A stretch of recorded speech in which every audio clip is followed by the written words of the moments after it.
নামটা আলাদা কিশোরগঞ্জ সাংবাদিকতা এবং সাংবাদিকতা তাদের মিডিয়াতে যাবে। শেষ করছি। আসসালামু আলাইকুম।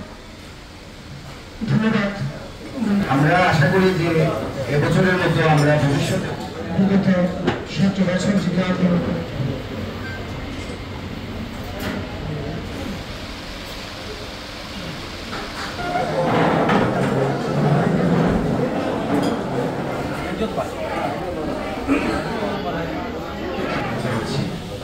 আমাদের মাঝে উপস্থিত আছেন ঐতিহাসিক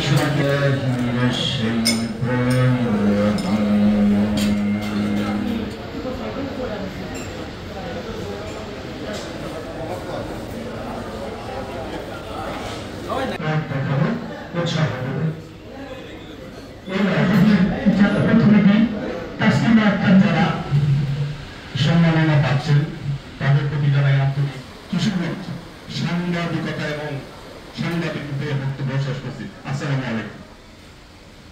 ধন্যবাদ। ধন্যবাদ। অপচয় সংক্ষিপ্ত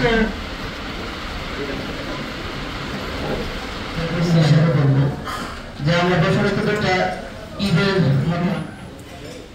এরপর যে বক্তব্য নিয়ে আসছেন আমাদের কিশোরগঞ্জ সেন্ট্রাল প্রেসক্লাব আয়োজিত আমাদের পাশে থাকবেন। আমরা নির্বাচিত হলে যে রাষ্ট্রীয় ভূমিকায় আসবে তারা আমাদের সেই বিগত ৭ বছর শিক্ষা অর্জন বড় ভাই সম্মানিত